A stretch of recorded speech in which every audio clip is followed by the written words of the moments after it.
భారత్తో సంబంధాలపై ట్రంప్ సంచలన వ్యాఖ్యలు చేసుకొచ్చారు.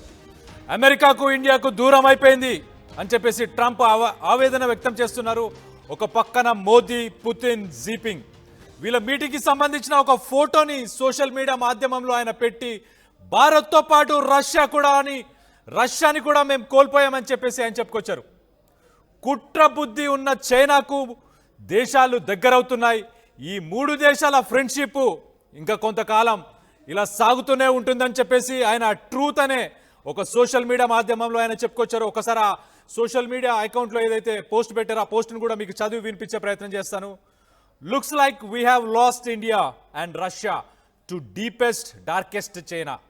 మే they have a long and prosperous future together. Deepest and darkest China. చూడండి చైనాని ఎలా వర్ణిస్తున్నాడు. అదొక డార్కెస్ట్ కంట్రీ, ఒక డీపెస్ట్ కంట్రీ అని చెప్పేసి చెప్పుకొస్తున్నాడు. ఇండియాని, రష్యాని రెండింటిని మేము కోల్పోయాం. అండ్ ఈ మూడు దేశాలు let them have a prosperous future together. అంటే మీరు హ్యాపీగా ఉండండి, కొంతకాలం మీరు ఒక లాంగ్ టర్మ్ రిలేషన్ని మెయింటైన్ చేయండి అని చెప్పుకొచ్చాడు. ఒక రకంగా ఈ పోస్ట్ చూస్తే నాకు నవ్వు వస్తుంది. ఒక girl friend, boy friend breakup అయిపోతే ఎలాంటి సోషల్ మీడియా పోస్టులు పెడతారో టీనేజర్స్ అలా బిహేవ్ చేస్తున్నాడు ట్రంప్ ఈ మధ్యకాలంలో. అలాంటి పోస్టులే పెడుతున్నాడు.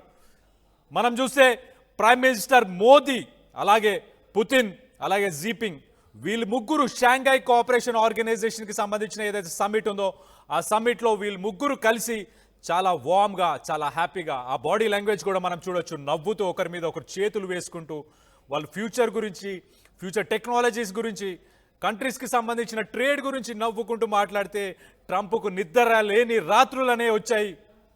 ఒక విడిపోయిన, ఒక బ్రేకప్ అయిన బాయ్ ఫ్రెండ్, గర్ల్ ఫ్రెండ్ ఎలా ఉంటారు అలాంటి సిచ్యువేషన్ ప్రస్తుతానికి ట్రంప్. అలానే సోషల్ మీడియాలో వింత వింత పోస్టులు చేస్తున్నాడు ఈ మధ్య కాలంలో చూస్తే. తనకి నోబెల్ పీస్ ప్రైజ్ ఇవ్వాలని చెప్పేసి, అలాగే తన ఫేస్తోని ఒక మాన్యుమెంట్ని చేయాలని చెప్పేసి ఇలా రకరకాలుగా పిచ్చి పిచ్చిగా మాట్లాడుతున్నాడు, పిచ్చి పిచ్చిగా బిహేవ్ చేస్తున్నాడు. అమెరికాలో అసలు ట్రంప్ సిచ్యువేషన్ ఏందనేది కూడా ఒక్కసారి చూసే ప్రయత్నం చేద్దాం. అమెరికాలో ఎప్స్టీన్ ఫైల్స్ అని చెప్పేసి చాలా సంచలనంగా మారిన ఎప్స్టీన్ ఫైల్స్ కేసుకి సంబంధించి ట్రంప్కి కూడా సంబంధం ఉందని చెప్పేసి చాలామంది ఎప్స్టీన్ ఫైల్స్కి సంబంధించి ఎవరైతే విక్టిమ్స్ ఉన్నారో వాళ్ళందరూ కూడా చెప్పుకొచ్చారు. అసలు ఎప్స్టీన్ ఫైల్స్ అంటే ఏంటంటే ఒక ఇంటర్నేషనల్ ర్యాకెట్, అది వ్యభిచారంకి సంబంధించిన ర్యాకెట్. దాన్ని నడిపించిన ఆ ఎప్స్టీన్ అనే అతను, ట్రంప్ వీళ్ళిద్దరు నైబర్స్, వీళ్ళిద్దరు పక్కన వీళ్ళిద్దరికి రిసార్ట్స్ ఉండే. ఏది మారాలాగో అని చెప్పేసి ఏదైతే పామ్ బీచ్కి సంబంధించిన రిసార్ట్ ఉందో ఆ రిసార్ట్కి వీళ్ళిద్దరు నైబర్స్ ఉండే.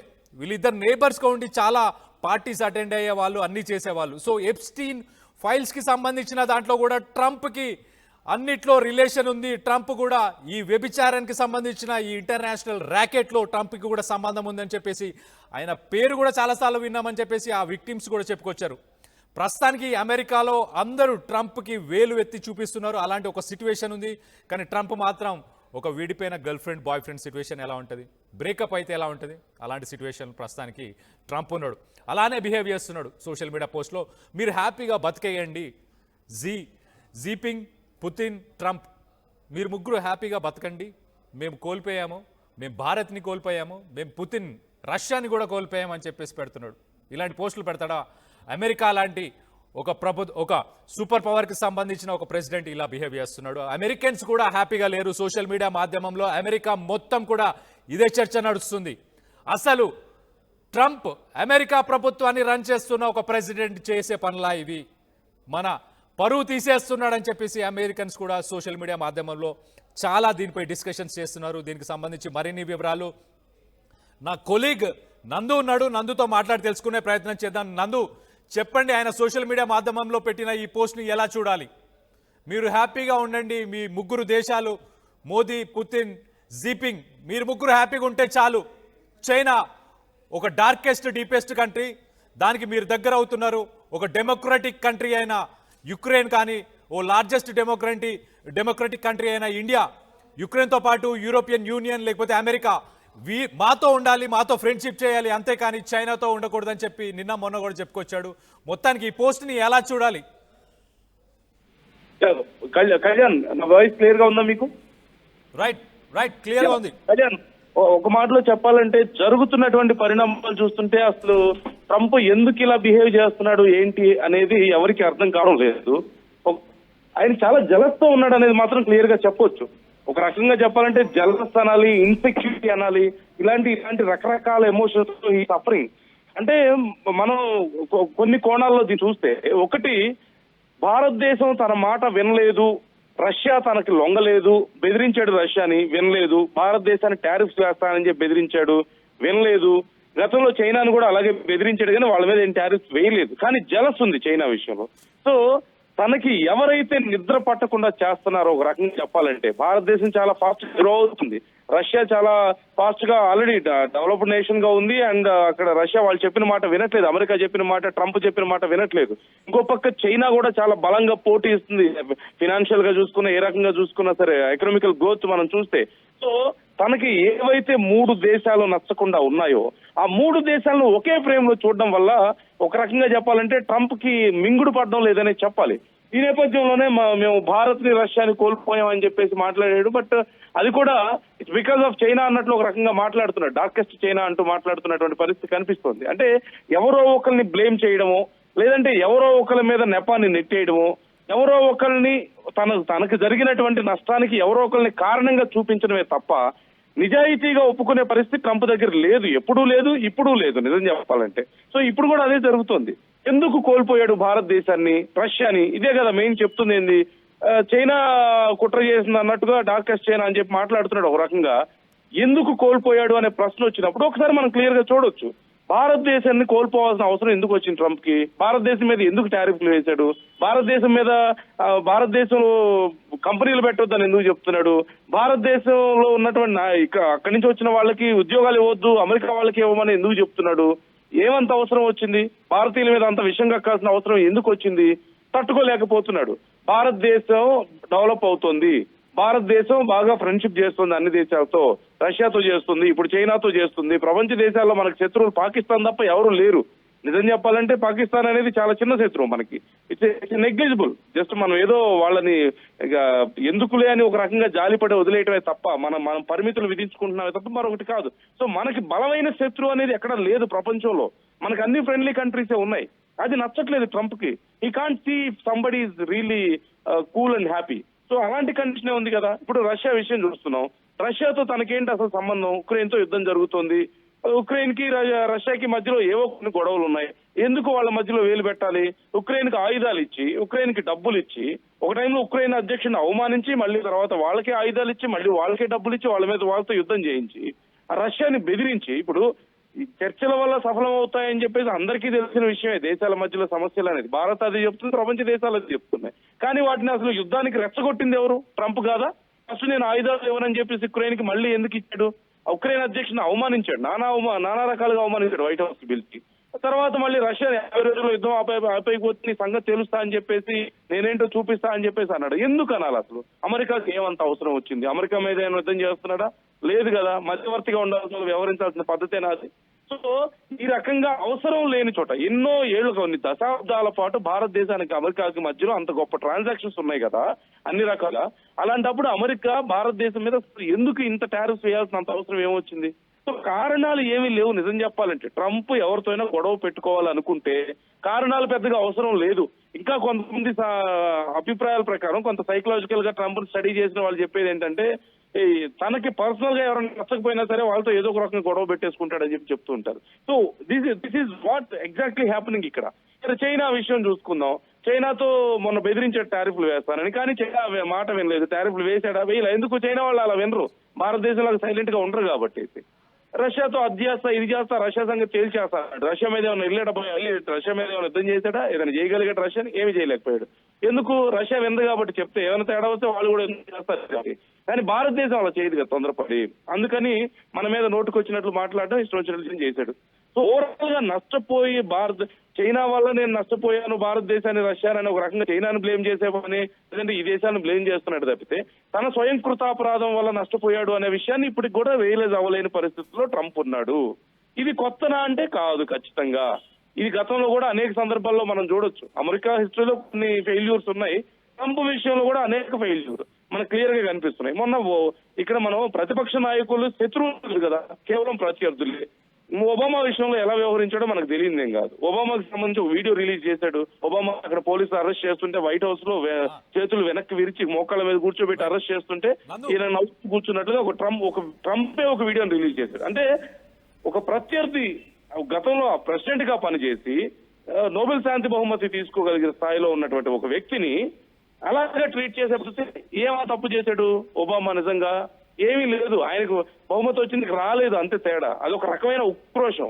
సో ఈ రకంగా కేవలం దేశాల మధ్యలో కొన్ని కారణాల వల్ల ఏదైనా సమస్యలు వస్తే అవి పెరిగి యుద్ధానికి దారి తీయడమో లేకపోతే ఫ్రెండ్షిప్ దెబ్బతినడం అనేది ఒక అర్థవంతమైనటువంటి విధానమే.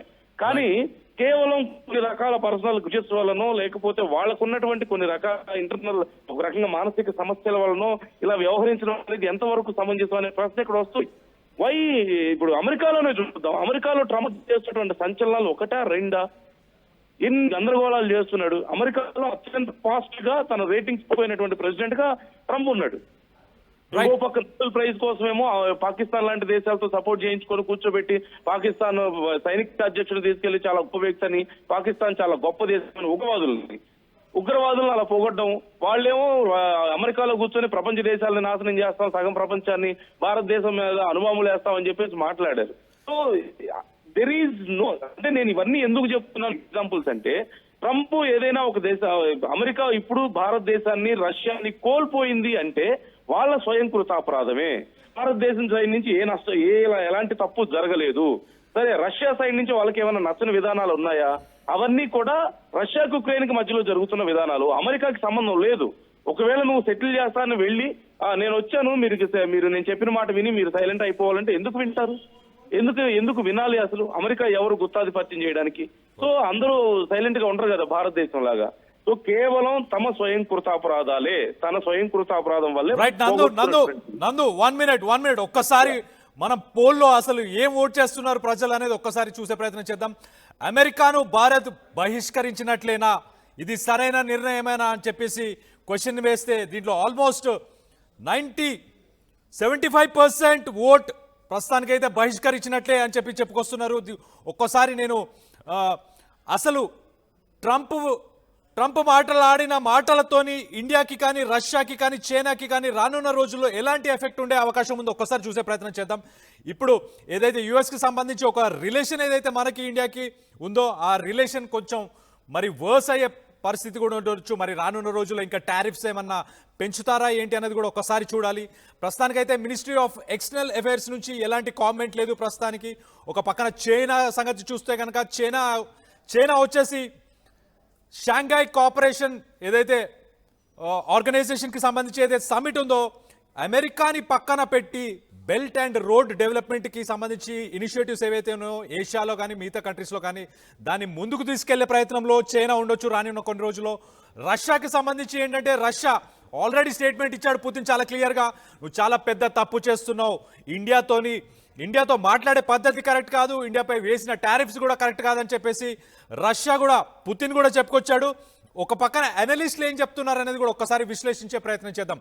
ఇండియా చాలా ఇంపార్టెంట్ అమెరికాకి చాలా ఇంపార్టెంట్ చెప్పేసి నార్త్ ఈస్ట్ యూనివర్సిటీకి సంబంధించిన మ్యాక్స్ అబ్రహం అని చెప్పేసి ఆయన సోషల్ మీడియా మాధ్యమం ఎక్స్లో కూడా చాలా క్లియర్గా రాస్తున్నాడు. Current path undermines long term relationship. ఇప్పుడు ఏదైతే టారిఫ్స్ ట్యాక్సెస్ వేసుకుంటూ వస్తున్నారో అది ఏదైతే ఇప్పుడు ఇండియాతోని అమెరికాకి ఏదైతే రిలేషన్ ఉందో ఆ రిలేషన్ లాంగ్ టర్మ్ పార్ట్నర్షిప్ని దెబ్బతీసే రకంగా ఉంది అని చెప్పేసి అమెరికాకి సంబంధించిన నార్త్ ఈస్టర్న్ యూనివర్సిటీకి సంబంధించిన మ్యాక్స్ అబ్రహం చెప్పుకొస్తున్నాడు. దాంతోపాటు ఇండియా, చైనా, రష్యా ఈ మూడింటిని అమెరికా కంపీట్ చేయలేదు ఏ రకంగానూ, ఎకనామికల్గా కావచ్చు, స్ట్రాటజిక్గా కావచ్చు, అంటే జియోపొలిటికల్గా చూసినా జీడిపి వైజ్గా చూసినా కానీ ఇండియా, చైనా, రష్యా మూడు కలిస్తే అమెరికా ఆ మూడింటిని ఎదుర్కొనే ఛాన్సే లేదని చెప్పేసి కూడా కొంతమంది అనలిస్టులు చెప్తున్నారు. దాంతోపాటు ఢిల్లీ రానున్న రోజుల్లో ఇండియా అనేది చైనాకి అలాగే రష్యాకి దగ్గర కాబోతుంది. వాషింగ్టన్ దీన్ని బ్యాలెన్స్ చేయలేదు, ఎకనామికల్గా ఏ రకంగా కూడా బ్యాలెన్స్ చేయలేదని చెప్పి కూడా అనలిస్టులు చెప్పుకొస్తున్నారు. సో మొత్తం మీద అయితే India ministry of external affairs నుంచి అయితే ఎటువంటి కామెంట్ ప్రస్తుతానికి లేదు. ఫారెన్ మినిస్ట్రీ, చైనాకి సంబంధించిన ఫారెన్ మినిస్ట్రీ అయితే షాంఘై కోఆపరేషన్ ఆర్గనైజేషన్ ఒక ప్రూఫ్ అమెరికాని పక్కన పెట్టడానికి ఒక ప్రూఫ్. అమెరికాతో సంబంధం లేకుండా మనం ఇన్ఫ్రాస్ట్రక్చర్కి సంబంధించి గ్రాంట్స్ కానీ లోన్స్ కానీ ఎస్సీఓకి సంబంధించిన మెంబర్స్ నుంచే మనం అన్ని పొందొచ్చు, మనం ముందుకెళ్ళొచ్చు అని చైనా కూడా చాలా క్లియర్ స్టేట్మెంట్ ఇచ్చింది. రష్యా నుంచి కూడా ఒక స్టేట్మెంట్ వచ్చింది. పుతిన్ కూడా చాలా క్లియర్గా చెప్తున్నాడు, truly multipolar cooperation. Russia India energy అలాగే ఆర్మ్స్ ప్యాక్ట్కి సంబంధించి అంటే arms deals energy deals Russia India చేసుకొని మేము ముందుకెళ్ళగలుగుతాం. మల్టీపోలార్ కోఆపరేషన్ కూడా మేము చేసుకోగలుగుతాం. సో అమెరికాతోని మాకు సంబంధం లేకుండా కూడా మేము ముందుకెళ్ళొచ్చు అని చెప్పేసి వీళ్ళు కూడా చాలా క్లియర్గా చెప్తున్నారు. అనలిస్టులు కూడా చాలా క్లియర్గా చెప్తున్నారు, అమెరికా అనేది ఎదుర్కోలేకపోతుంది. ఇండియా రష్యా చైనా మూడు కనుక కలిసి ముందుకెళ్తే కనుక ఖచ్చితంగా వీళ్ళని ఎదుర్కోలేమని చెప్పి వాళ్ళు కూడా చెప్పుకొస్తున్నారు. సో మొత్తం మీద అయితే భారత్తో సంబంధాలపై ట్రంప్ సంచలన వ్యాఖ్యలు చేశాడు. అమెరికాకు ఇండియా దూరం అయిందని చెప్పేసి ఆయన సోషల్ మీడియా మాధ్యమంలో చెప్పుకొచ్చాడు. ఒక పక్కన మోదీ అలాగే పుతిన్ అలాగే జిన్పింగ్కి సంబంధించిన మీటింగ్కి సంబంధించిన ఫోటోను కూడా ఆయన సోషల్ మీడియా మాధ్యమంలో పోస్ట్ చేసి చాలా క్లియర్గా చెప్తున్నాడు, భారత్తో పాటు రష్యాను కూడా మేము కోల్పోయాం. Deepest and darkest China. ఆయన మాధ్యమం సోషల్ మీడియా మాధ్యమంలో పెట్టిన పోస్ట్ని ఒక్కసారి చదివే ప్రయత్నం కూడా చేస్తాను చూడండి. Looks like we have lost India and Russia to deepest darkest China. May they have a long and prosperous future together. ఒక గర్ల్ ఫ్రెండ్ బాయ్ ఫ్రెండ్ వీడిపైన ఒక బ్రేకప్ అయిన పర్సన్ లాగా బిహేవ్ చేస్తున్నాడు. ఒక చైల్డిస్ట్ మెంటాలిటీ ఉంది, ఒక చైల్డిష్ మెంటాలిటీతోని ట్రంప్ బిహేవ్ చేస్తున్నాడని చెప్పి అమెరికన్స్ కూడా చాలా చెప్పుకొస్తున్నారు ఈ మధ్యకాలంలో. సోషల్ మీడియా మాధ్యమం మనం రష్యాకి సంబంధించి అమెరికాకి సంబంధించిన సోషల్ మీడియా మాధ్యమాల్లో మనం చూస్తే కనుక చాలా కాన్వర్జేషన్స్, ఎప్స్టీన్ ఫైల్స్ అలాగే ట్రంప్ బిహేవియర్ ఇవి రెండే ఎక్కువ డిస్కషన్స్ జరుగుతున్నాయి. అయోవా లాంటి స్టేట్స్ ఏవైతే ట్రంప్ని చాలా సపోర్ట్ చేసిన స్టేట్స్ కూడా ఇప్పుడు అమెరికాకి విరుద్ధంగా ట్రంప్కి విరుద్ధంగా ఎస్పెషల్లీ ట్రంప్ గవర్నమెంట్కి విరుద్ధంగా ఇప్పుడు చాలా స్లోగన్స్ చేస్తున్నారు, ర్యాలీస్ కూడా తీస్తున్నారు. అలాంటి పరిస్థితి నెలకొంది.